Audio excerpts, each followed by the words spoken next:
Welcome back to the final episode in this season of the DeepMind podcast. And boy, have we covered a lot of ground.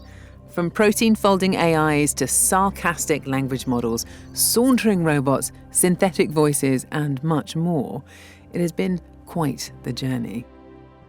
But we do have one more treat in store for you, a chance to hear from DeepMind CEO and co-founder, Demis Hassabis. The outcome I've always dreamed of is AGI has helped us solve a lot of the big challenges facing society today, be that health, creating a new energy source. So that's what I see as happening, is a sort of amazing flourishing to the next level of humanity's potential with this very powerful technology. This was my opportunity to ask Demis all the things that have popped into my head during the making of the series. Well, most things. We'll see how far I can push it. As luck would have it, the day I sat down with Demis coincided with the opening of DeepMind's sparkling new premises in London's King's Cross. There weren't many people about yet, so it felt like an exclusive preview. I feel like I'm in a high-end furniture catalogue. Let me set the scene for you. This new building is rather beautifully appointed. It's got a double helix staircase running through the middle. There are fiddle leaf trees in practically every corner, and there are stylish fluted glass crystal doors between offices. And yes, those meeting rooms christened after great scientists, Galileo, Ada Lovelace, Leonardo, they are all still a feature. Thank you. Would you like anything to drink at all? Some water would be lovely, thank you. Still sparkling? Ooh, sparkling, push the boat out. While sipping on my beverage of choice, some memorabilia outside Demis's office caught my eye. A nod to AlphaGo's famous victory over Lisa Doll in the game Go. There is, sitting underneath two extremely fancy black spotlights, a chessboard in a black frame. And if I go over to it, there's a picture of Garry Kasparov, the legendary chess player who was beaten by Deep Blue, the IBM computer. He signed the chessboard and it says, "For the AlphaGo team, keep conquering new heights." I mean, just a chessboard signed by Kasparov on the wall. Perfectly standard. We can head through. Oh, awesome. Oh, we're going in. After you. And this is the left. Hi. Hey, great to see you. How you doing? Thanks. How are you guys doing? Take a seat. After settling down inside Demis's office, I started by asking him about DeepMind's long-term vision of building AGI, or Artificial General Intelligence. It's an ambition that has been baked into DeepMind's DNA from the very beginning. I think it's fair to say that there's some people in the field who don't think that AGI is possible. They sort of say that it's a distraction from the actual work of building practical AI systems. Mm-hmm. What makes you so sure that this is something that's possible? I think it comes down to the definition of AGI. So if we define it as a system that's able to do a wide variety of cognitive tasks to a human level, that must be possible, I think, because the existence proof is the human brain. And unless you think there's something non-computable in the brain, which so far there's no evidence for, then it should be possible to mimic those functions on effectively a Turing machine, a computer. And then the second part of that, which is it's a distraction from building practical systems. Well, I mean, that may be true in the sense of what you're mostly interested in is in the practical systems. AGI itself is a big research goal and a long-term one. It's not going to happen anytime soon. But our view is that if you try and shoot for the stars, so to speak, then any technologies that you sort of build on the way can be broken off in components and then applied to amazing things. And so we think striving for the long-term ambitious research goal is the best way to create technologies that you can apply right now. How will you recognise AGI when you see it? Will you know it when you see it? What I imagine is going to happen is some of these AI systems will start being able to use language, and I mean, they already are, but better. Maybe we'll start collaborating with them, say scientifically. And I think more and more, as you put them to use at different tasks, slowly that portfolio will grow. And then eventually we could end up it's controlling a fusion power station. And eventually I think one system or one set of ideas and algorithms will be able to scale across those tasks and everything in between.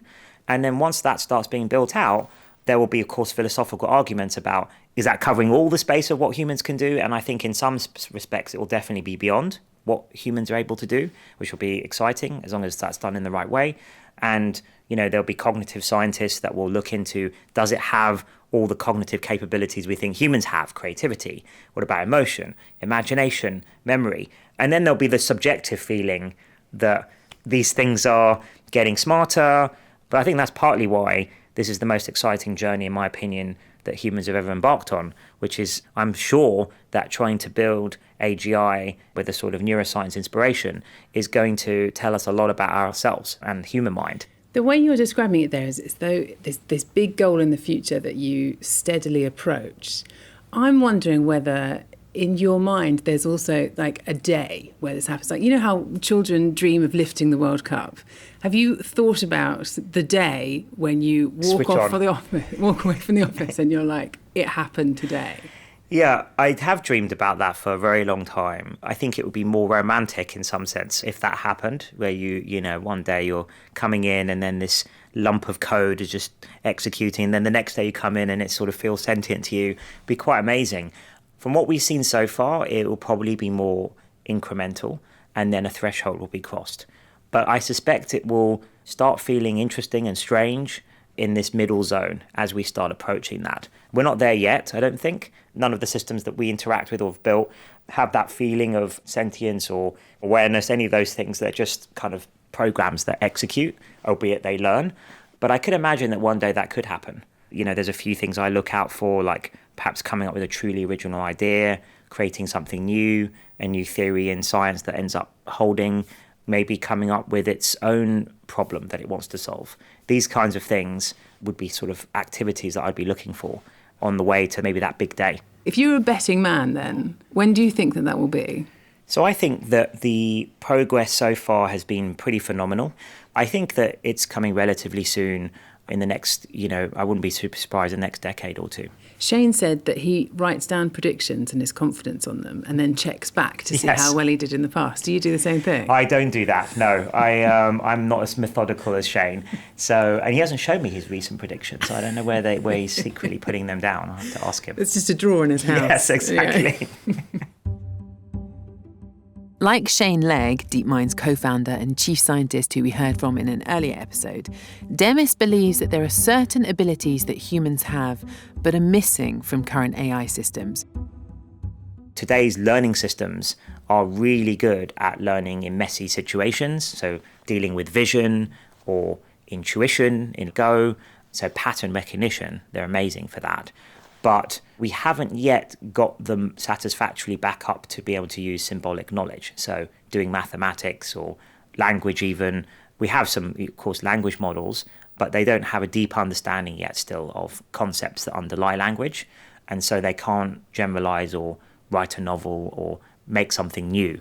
How do you test whether, say, a language model has a conceptual understanding of what it's coming out with? That's a hard question and something that we're all wrestling with still. So we have our own large language model, just like most teams these days. And it's fascinating probing it. At 3 a.m, that's one of my favorite things to do is just have a little chat with the AI system. Does it ever tell you something interesting? Sometimes, but I'm generally trying to break it to see exactly this. Like, does it really understand what you're talking about?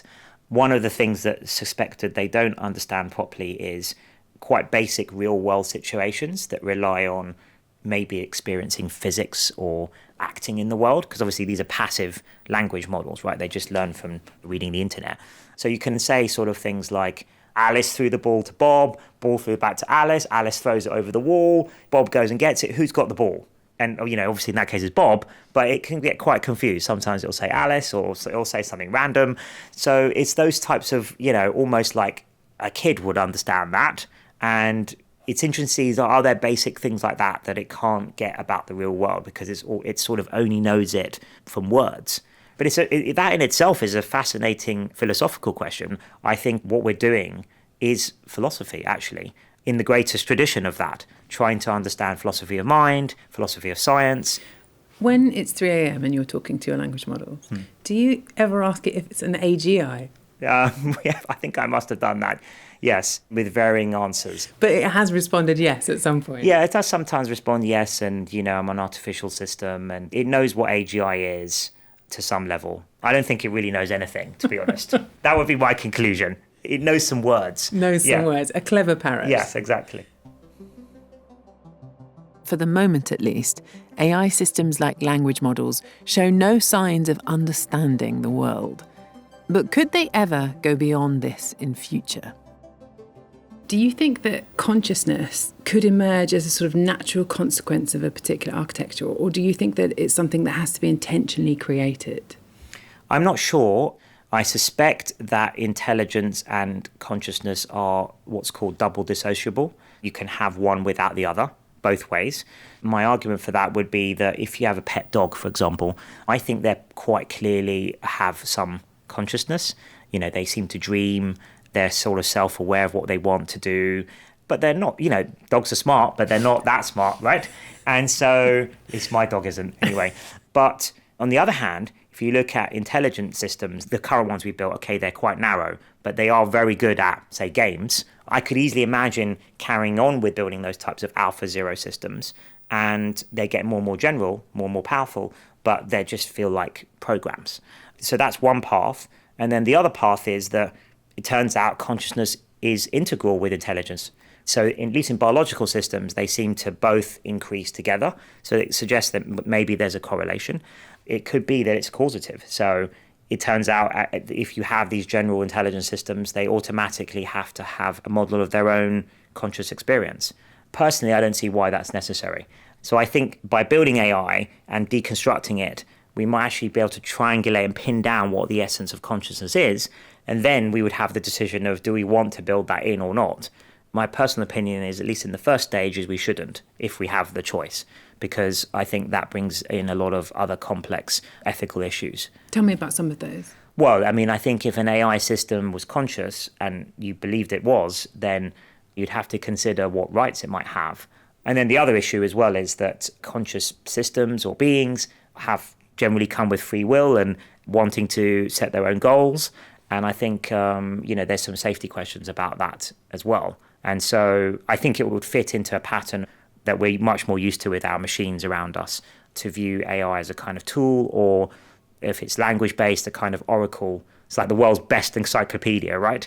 You ask it a question and it has all research to hand, but not necessarily an opinion or a goal to do with that information, right? Its goal would be to give that information in the most convenient way possible to the human interactor. Wikipedia doesn't have a theory of mind. No. Maybe it's best to keep it Maybe that. it's best to keep it like that, exactly. Okay, how about a moral compass then? Can you impart a moral compass into AI, and should you? I'm not sure I would call it a moral compass, but definitely it's going to need a value system, because whatever goal you give it, you're effectively incentivizing that AI system to do something. And so as that becomes more and more general, you can sort of think about that as almost a value system. What do you want it to do in its set of actions? What do you want to sort of disallow? How should it think about side effects versus its main goal? What's its top level goal? If it's to keep humans happy, which set of humans? What does happiness mean? We're going to definitely need help from philosophers and sociologists and others about defining, and psychologists probably, defining what a lot of these terms mean.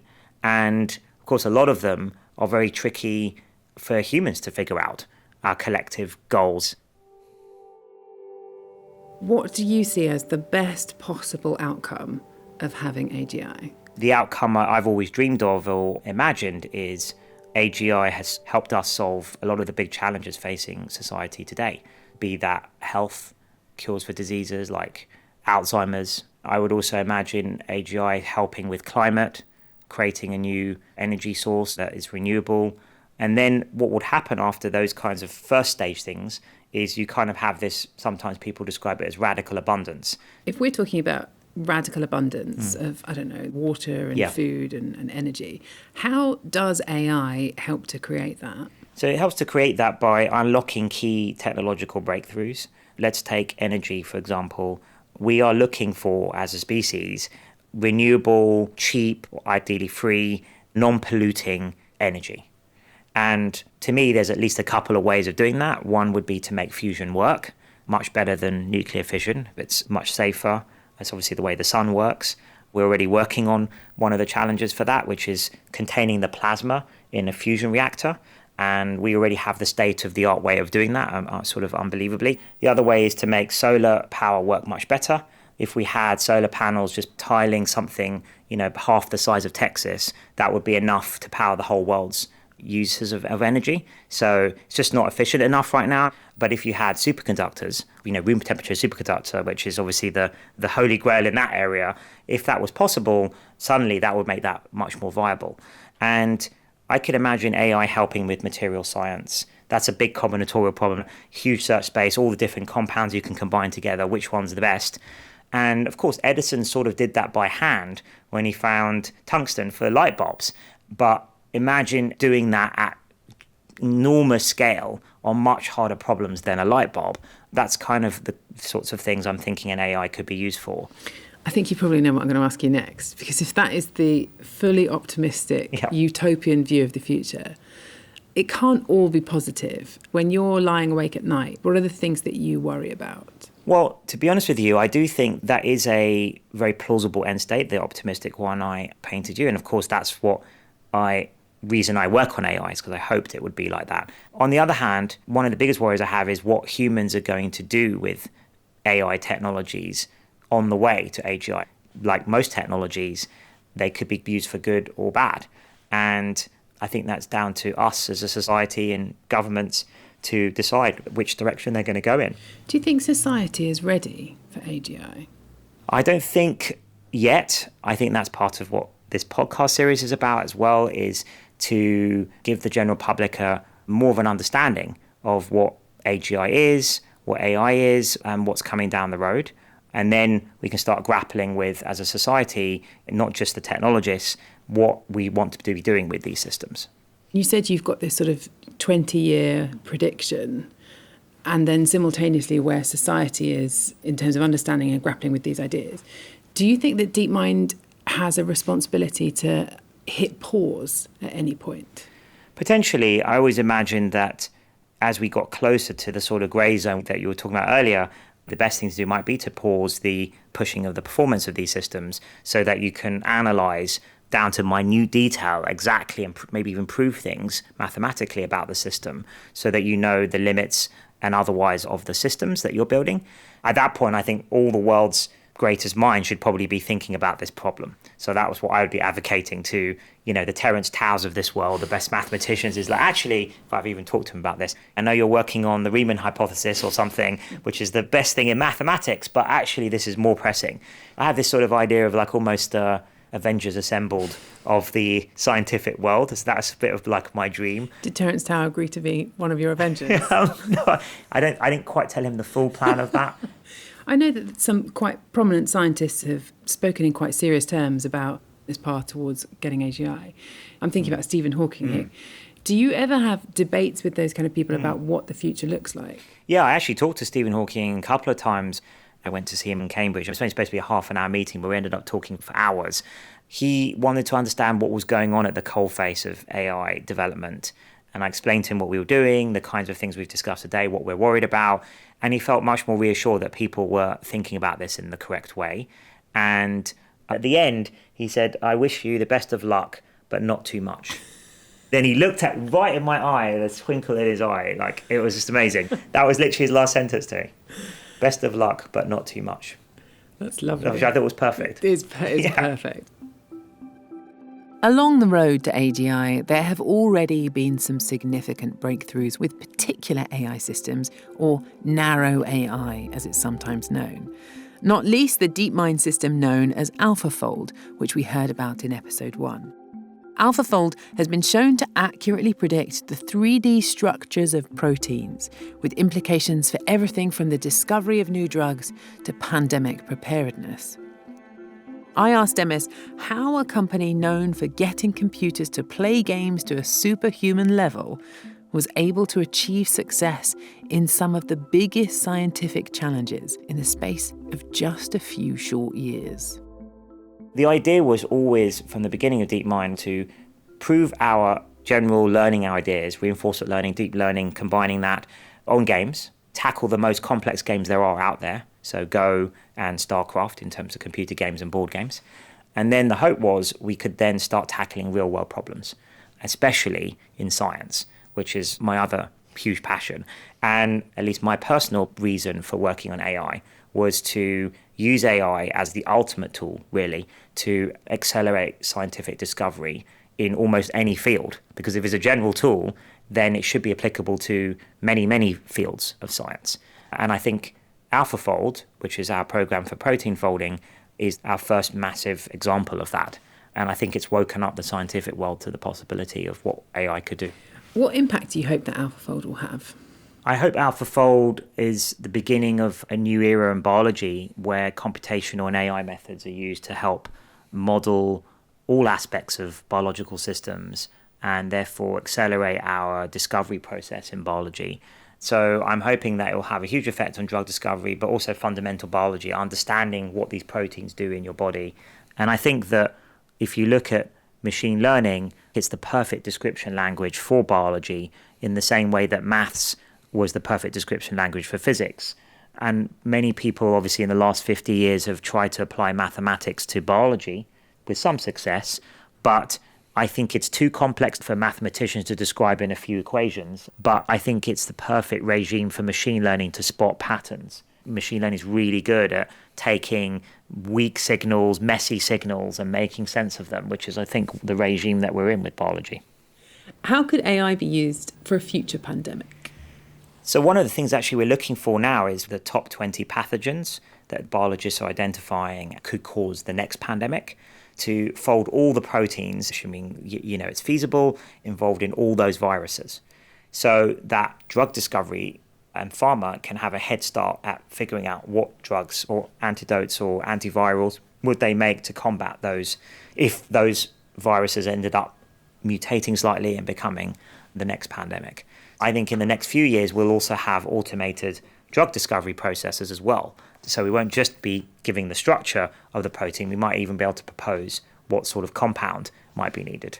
So I think there's a lot of things AI can potentially do. And then on the other side of things, maybe on the analysis side, to track trends and predict how spreading might happen.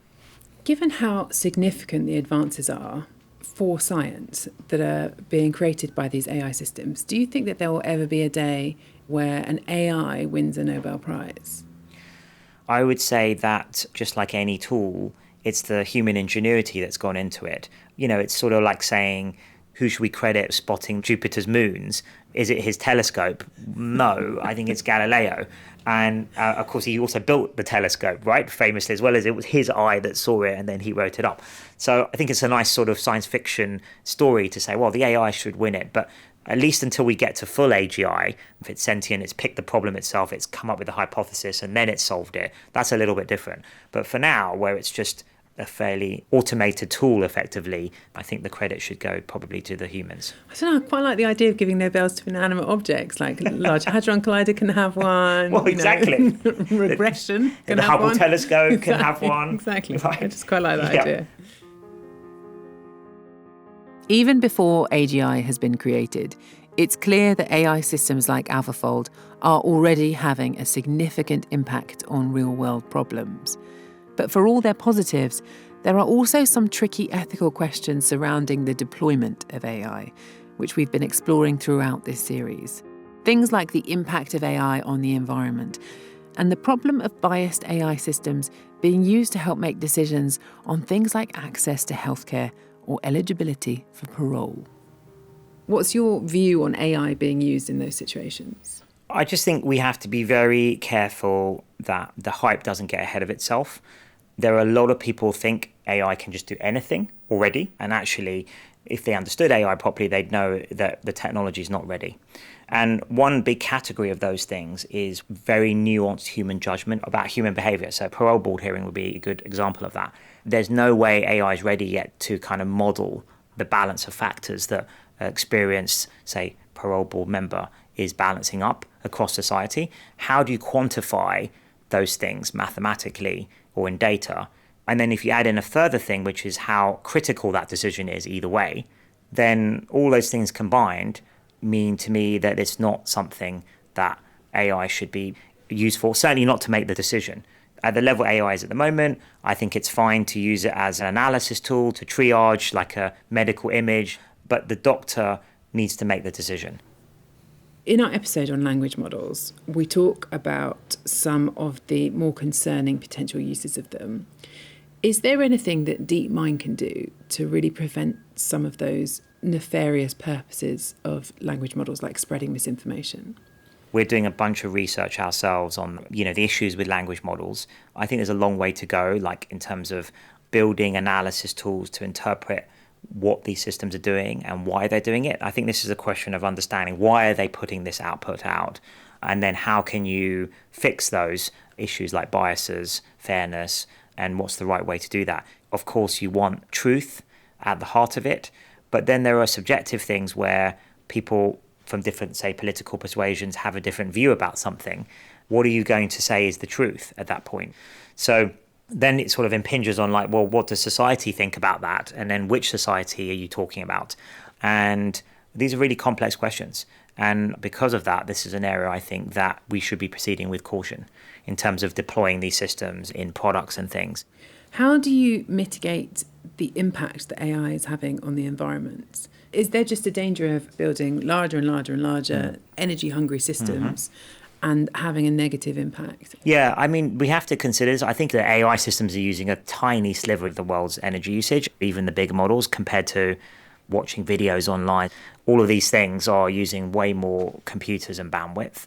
Second thing is that actually most of the big data centers now, especially things like Google, are pretty much 100% carbon neutral. But we should continue that trend to become fully green data centers. And then, of course, you have to look at the benefits of what you're trying to build. So let's say a healthcare system or something like that relative to energy usage. Most AI models are hugely net positive. And then the final thing is, which we've proven, is that actually building the AI models can then be used, to optimize the energy systems itself. So, for example, one of the best applications we've had of our AI systems is to control the cooling in data centers and save like 30% of the energy they use. That saving is way more than we've ever used for all of our AI models put together, probably. So it's an important thing to bear in mind to make sure it doesn't get out of hand. But I think right now, that particular worries are sort of slightly overhyped. While Demis and his colleagues at DeepMind are thinking hard about what could go wrong when AI is deployed in the real world, what really shone through during our conversation was Demis's faith in the idea that ultimately building AI and AGI will be a net positive for the whole of society. If you look at the challenges that confront humanity today, climate, sustainability, inequality, the natural world, all of these things are, in my view, getting worse and worse. And there's going to be new ones coming soon down the line, like access to water and so on, which I think are going to be really major issues in the next 50 years. And if there wasn't something like AI coming down the road, I would be extremely worried for our ability to actually solve these problems. But I'm optimistic we are going to solve those things, because I think AI is coming, and I think it will be the best tool that we've ever created. In some ways, it's hard not to be drawn in by Demis's optimism, to be enthused by the tantalising picture he paints of the future. And it's becoming clearer that there are serious benefits to be had as this technology matures. But as research swells behind that single North Star of AGI, it's also evident that this progress comes with its own serious risks too. There are technical challenges that need resolving, but ethical and social challenges too that can't be ignored. And much of that can't be resolved by AI companies alone. They require a broader societal conversation, one which I hope, at least in some small way, is fueled by this podcast. But I'm struck most of all by how far the field has come in such a short space of time. At the end of the last season, we were talking enthusiastically about AI playing Atari games and Go and chess. And now, all of a sudden, as these ideas have found their feet, we can reasonably look forward to AI making a difference in drug discovery and nuclear fusion and understanding the genome. And I do wonder what new discoveries might await when we meet again.